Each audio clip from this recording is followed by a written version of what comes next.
give it 100% or you don't do it at all. And so when I went into work, I was there, to give 100%. And then when I went home as a mom, I'm there to also give 100%. But as you know, you don't have more than 100% as a person. So then that particular strain of just wanting to perform well in every aspect of my life, that was also something that I was challenged with and trying to figure out how to have harmony between those things. Hi, everybody, and welcome to Endocast. I'm your host, Leslie Bishop, and this is episode 27 with our physician guest, Dr. Asia McCutchen from Atlanta Gastroenterology Associates. Endocast is a GI-focused podcast for clinicians, by clinicians, presented to you by Boston Scientific. Together, we'll take a closer look at the data, techniques, and insights of endoscopy that matter most to listeners like you.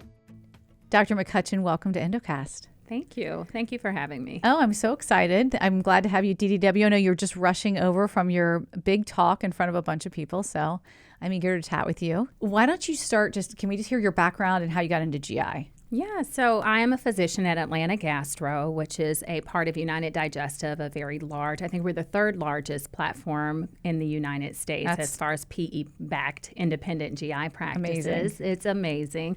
It's been quite a journey. So I started off when I was younger, I wanted to be a physician. So I always identified with the role of the physician in the community. I was the first person in my family with aspirations to do so. I kind of stumbled into gastroenterology, actually. I was in undergrad, one of my mentors / distant cousins was a researcher in hepatitis C at the CDC.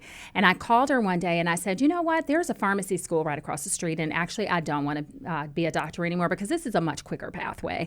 And you were just thinking like schooling? I was like, you know what, that's actually quite long and arduous. I can go across the street and perhaps make six figures by 21 because I was ahead of the curve in terms of my hours and so forth.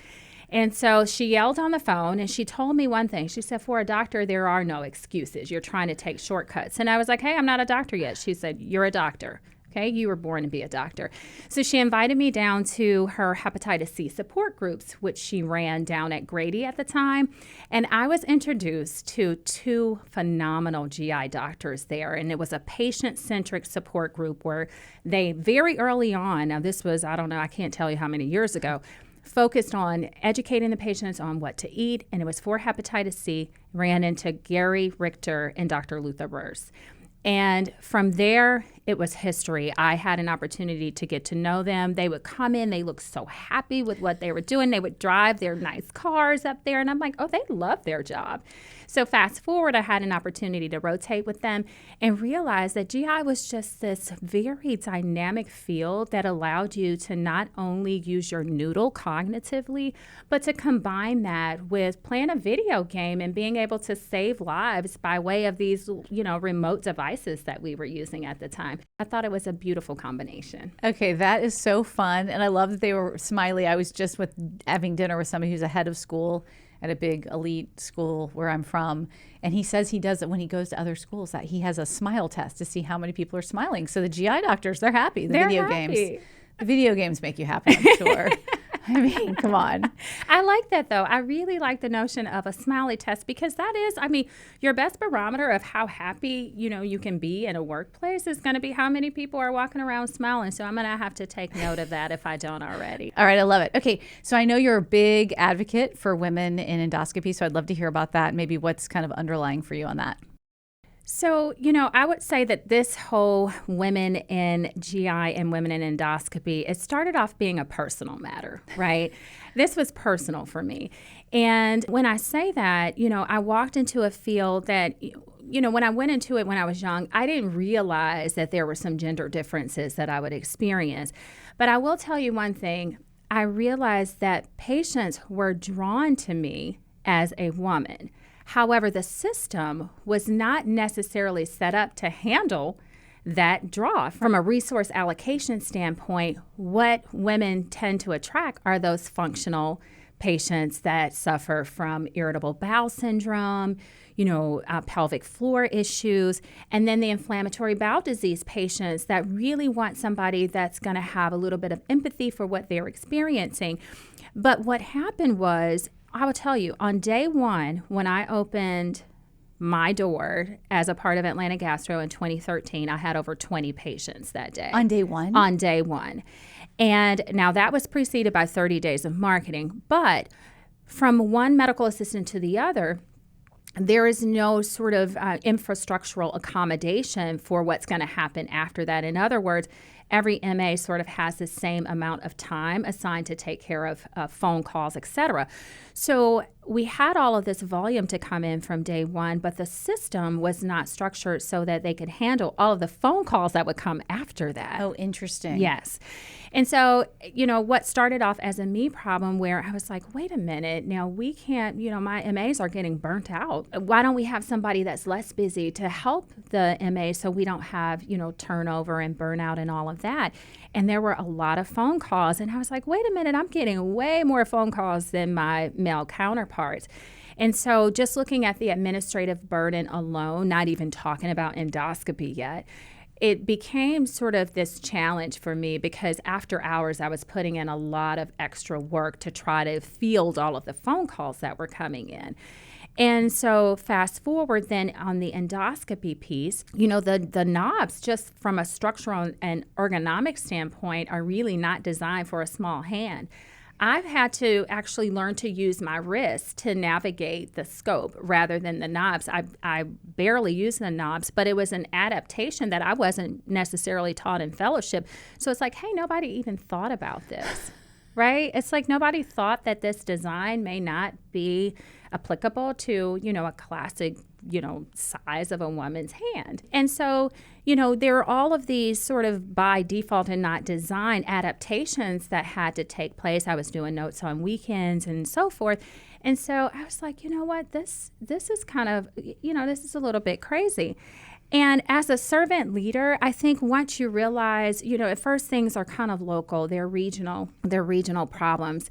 You're like, wait a minute, this isn't a me problem. I started getting out there, going to talk to other women that were just equally as driven because I really had a zest to be a part of a large platform. And I always wanted to sort of be on the national scene and make an impact that was beyond local. And I think that is sort of, that's the goal of any servant leader. So as a servant leader then, looking at the challenges that women face, it was not a me problem. It was bigger than that. It's not a local problem. It's not a regional problem. There's a system problem here. And in order to really make change with anything, you've got to go national. You've got to look for systemic change to take place. You have to address things on a national level. And that applies to anything that we're addressing if we want systemic change. So what year, I know a lady never gives her age away, but what year did you start in GI? I started in private practice in 2010. Okay, yeah, it was still heavily male at that point. Yes, absolutely. And they were great. I think, they came and they're like, hey, how are you pulling this off with all of these people? And you're still, you're a mom and you're a wife. And so that's the other aspect that I think we need to talk about. Growing up, I remember my mother would say, I hated cleaning the kitchen. I hated it. And she is like, and I would have to, and I would like try to stuff all this dishes in the dishwasher and all of this. And she would say, either you're going to do it with 100%, you're not going to have to do anything, right? You either give it 100% or don't do it at all. And the don't do it at all, looking at her and all of her hard work was just not an option. So I'm like, I got to give it 100%. So, that mindset, that word of wisdom that stuck with me throughout my entire life. And I always just reflect back on her saying, either you give it 100% or you don't do it at all. And so when I went into work, I was there to give 100%. And then when I went home as a mom, I'm there to also give 100%. But as you know, you don't have more than 100% as a person. So then that particular strain of just wanting to perform well in every aspect of my life, that was also something that I was challenged with and trying to figure out how to have harmony between those things also became not just personal, but as a servant leader, I wanted to figure out how to address this more on a systemic level. And what is your solution to that? Because, you know, I think we are lied to as women that we can do it all. We can't do it all. Yeah. I love that you said you can't give more than 100%. That's all we got is 100%. So what have you found that works for the work-life balance of being a mom and being a leader and all that? Yeah. So one of the goals is to really find joy in work. Okay, find love in work. And what that means is making the appropriate adjustment so that even if I am there at 80% of the time that, you know, my male counterpart or colleague is there, that in that 80% of time that I'm there, that I'm giving my 100%. When I'm at work, I'm at work. When I'm at home, I'm at home. So realizing that we have all of these facets and elements of our life that we need to tend to, and when we're there, being present and focused on what we're doing, I think that's part of it. And also, again, just kind of loving all of the different aspects that contribute to our richness as a person, and realizing, listen, I don't have to be this superwoman. I mean, I am a superwoman. You're a superwoman. But it's not like you know, every day you don't really have to put on this cape. Like, we don't need to fake it anymore. I think that is a big deal. And if it's one thing that I feel like I've brought to the field of gastroenterology, it's like, you don't have to fake it. Just be your quirky little self that maybe you love cooking, maybe you love your kids, whatever it is, do that. And then whatever you love about GI, do that and do it well. And I think, you know, just kind of understanding how to be present and recognizing that there are so many pieces of you that have to be tended to and taken care of. And overall, that's what creates a better woman and a better physician and more empathy. You're not burnt out. You can actually listen. I think that is really the key. So talk to me. I know you are the chair of the ESG for your super large practice. How has that been? Oh, it's been interesting. We've had a lot of growth in the organization. And so just rewind, when I first started with the organization, we had a physician executive committee that I was honored to be a part of. And we used to make the decisions right there at the table. The 8 to 10 physicians that were on that executive committee would make decisions as they related to the practice. And over time, our company has grown by leaps and bounds, you know, by metastasis rather than direct extension, right? And one of the things that's important is that we don't lose our sense of culture. United Digestive really prides themselves on integration. And so when we think of integration, we think of infrastructural integration. Are our EMRs uniform across the platform? But we also wanted to make sure that we had a uniform culture, that our core values and our mission and what we wanted to accomplish, that never got lost in our growth story, because it's easy for that to happen, right? And what's the saying? Culture eats strategy for breakfast. Yes. I think that's so true. With growing pains, sometimes there's some turnover, and you realize that salary plays very little role in why people walk away. That it's the culture. It's finding that joy at work. It's feeling like there's hope and opportunity. It's when you're faced with different challenges in your life that there's some systems in place to support you through that season, and we'll all have different seasons. So it's been an honor to be a part of the ESG program, because I'm able to sort of shape that based on not only extrinsic factors, but what's changing internally with the organization, right? Now we have an MSO. And so now we have a lot of policies and structures in place to be able to control our organization and help us lead to strategic growth. But how do we make sure that every person feels as lovely as they felt when we were small? Right? Because we're not mom and pop anymore. And so now we have all of these policies and procedures that we need, and we absolutely need those for compliance reasons and everything else. And so what we've done is we've looked at, what is our environmental impact? Okay, we've even looked at what vendors do we have that are, environmentally friendly and have a more sustainable carbon footprint, because our hope is that we will only continue to grow. And then we looked at, from a DE&I perspective, I'm a big proponent of, making sure that there's appropriate support and equity within the field of GI, and that we have the same opportunities that our male counterparts have, and that promotions are fair. And so instilling that and being able to create programs internally that support that has been really, at this point in my life, it's been really just really fun. It's been an incredible journey. I love that. Okay, I want to shift. I know you guys were one of the first practices to put GI foundations into your practice. So can you talk about how you guys have integrated that? So you know why we need that, right? We're growing and we need to level set. You've got people coming in, and you are an extension of our care when you come in.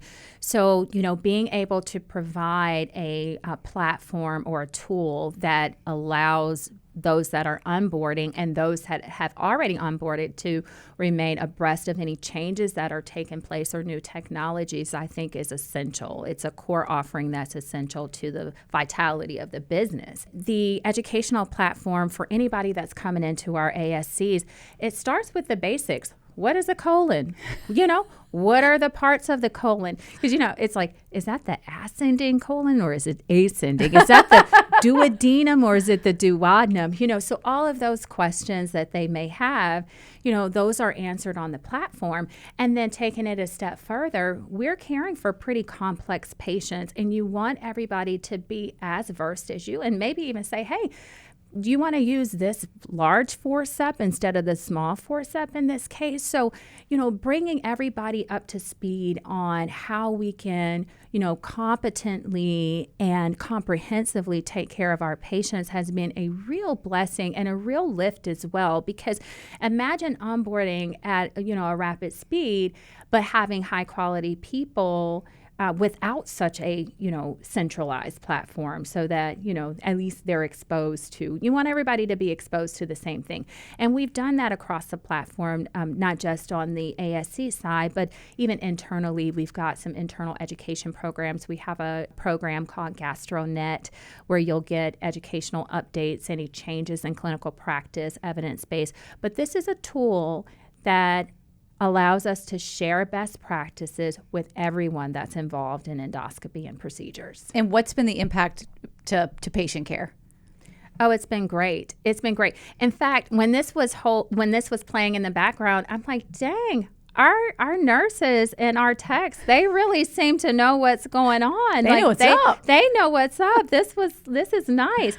We had recruited a couple of people from the hospital that were not in, ambulatory surgical centers at all. And it really allows them to quickly acquire knowledge and get up to speed on what's happening in the ASC. That's so great. Now, shifting gears a little bit again, I know you love treating patients with Crohn's and colitis, but you're in an outpatient setting. So I was just wondering if there were additional risks to treating those patients in the outpatient setting. Anybody with friability, which is any compromise to the intestinal lining, be it from inflammation or previous surgeries, is probably a higher risk individual. You're not taking your average sort of colon screening patient. But we can safely take care of those patients in the ambulatory setting. And, it's less daunting from them. I did a presentation with the CCF where we talked about PTSD in patients that have inflammatory bowel disease. And they don't want to go to the hospital if they can avoid it a lot of times, because it's associated with some of the most daunting and uncontrolled and vulnerable periods of their life. So for them to be able to come into the ambulatory surgical center and get what they would get at a hospital setting is definitely worth its weight in gold. And so there are some risks, though, associated with that. So if we have somebody that has, a lot of disease, a lot of inflammation, you do have to be more careful as you navigate through their intestinal walls. And, you want to there is potentially a higher risk of perforation if they have compromised integrity of the bowels as well. And so with that, though, you want to make sure, the good thing about endoscopy now is the scopes are very flexible, everything is in high definition, and you can see when something has occurred. You can see the depth of resection if you have a lesion that's growing and you remove that particular lesion. You can see when you've gotten down into that next layer, right? And you can close the defect with the tools that we have available. So we are able to, for most cases, take care of them with great confidence and high safety at our ambulatory surgical centers using the current technologies and tools. So let's talk about that. What things do you like to have on the shelf to make sure you're going to have safe rescue materials if needed? We definitely need clips at all times. We keep clips in every single room. If we have a large polyp, you may want to clip that polyp. So you want to have clips. You want them to be rotatable, because you're working in various planes at different angles. So you want to make sure that those devices are able to rotate to a certain extent. You want to have forceps that are grabbing tissue at the depth that you want them to grab the tissue, and not any more and not any less, right? Because you don't want to lose specimens. And you don't want to go too deep where you're creating an additional problem with the specimen. So you want to have just the right amount of opening. You want to have snares that, you can remove lesions in. It's important when we're doing endoscopic mucosal resections, for example, in an inflammatory bowel disease patient that has potentially an increased risk of cancer after long-standing inflammation. The lesions that they grow, which are called dysplasia-associated lesions, are not on a stalk like a traditional polyp may be. So you have to lift those. So you want to have some lift agents available, and then you want to have a snare that can give you what we call an en-bloc resection, so that you understand when you've removed something from a patient that they're actually good. You want your pathologist to be able to report back to you that margins are clear. So that requires a nice snare, some clips to close the defect. So those are, some of the essentials that we need to be available. And then balloons. Balloons are an important adjunct to what we're doing with our patients, especially those that have inflammatory bowel disease, where you'll run into potential strictures. And it's nothing worse than saying, you know what, I saw a stricture, I couldn't get past it, sorry, come back again, I don't have the appropriate tools. So we have balloons available to be able to open those strictures safely, so long as it looks like it's safe to do so. Are balloons your go-to for dilation, or do you use rigids? What's your preference on that? I prefer balloons. I like to see the space that I'm working in. And so, this is just a personal preference. Historically, I was trained on balloons, and so I'm very comfortable with that. And then the transparent material where I can actually see where I've accomplished the level of depth of mucosal disruption that I was aiming for is also very nice. That's interesting, because they are more expensive. Instead of using something reusable, you're using a disposable device, but you still prefer that. I still prefer that. You know why? Tell me. What's the cost of calling 911 and having them transported over? The cost of a hospitalization versus, maybe a little balloon extra cost. They're not even comparable. Not only that, but, the discussions afterwards. You always feel terrible if there is some complication, because we go in and we don't want to do harm to anybody. Our goal is to have you hopefully leave better or with more information than when you came. This has been so much fun and so helpful, but I'm curious if you had any additional tips or techniques for people who want to treat Crohn's and colitis, especially in the outpatient setting.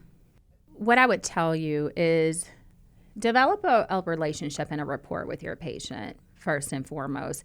And informed consent is still, very important, because they need to understand that you are at, potentially increased risk if there's a lot of uncontrolled inflammation going on there. And then once you have that sort of, that foundation in place, they know that you're going in with all good intent, right? So at the end, even if you did have an untoward complication, which is unlikely, but still a reality, then I think people are more forgiving. And then when you go in, you need to be mindful of all of the situations that you may encounter in there. You may come across strictures. You may come across, dysplastic lesions.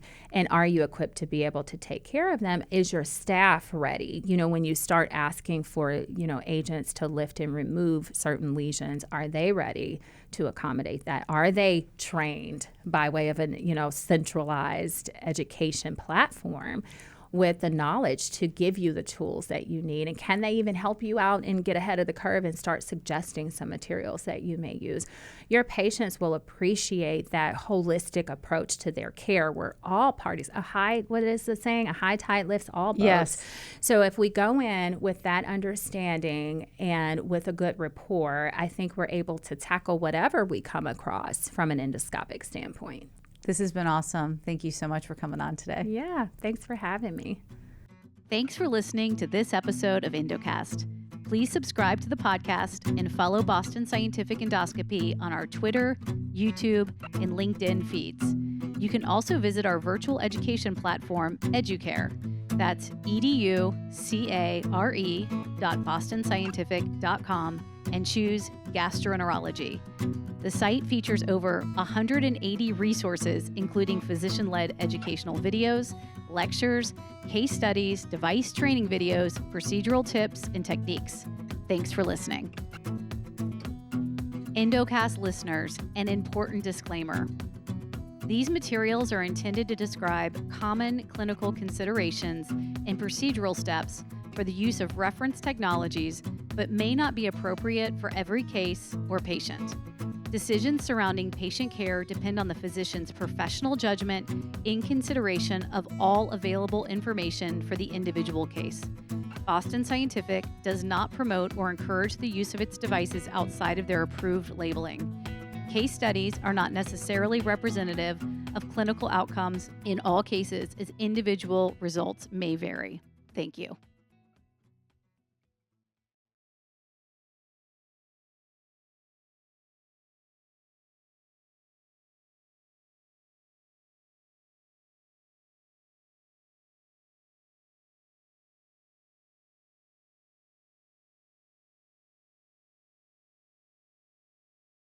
Looking at the challenges that women face, it was not a me problem. It was bigger than that. It's not a local problem. It's not a regional problem.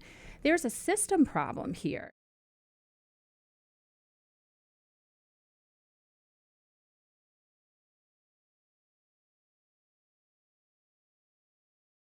Give it 100% or you don't do it at all. And so when I went into work, I was there to give 100%.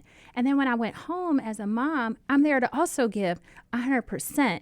But as you don't have more than 100% as a person. So then that particular strain of just wanting to perform well in every aspect of my life, that was also something that I was challenged with and trying to figure out how to have harmony between those things.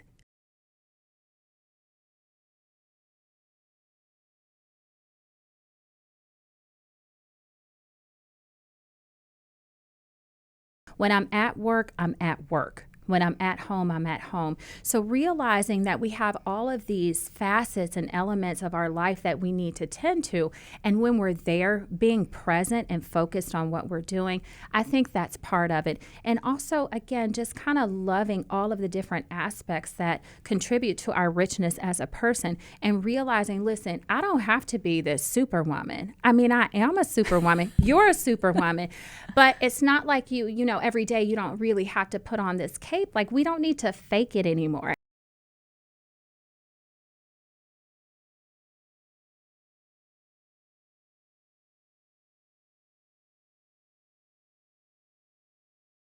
Your patients will appreciate that holistic approach to their care where all parties, what is the saying? A high tide lifts all boats. Yes.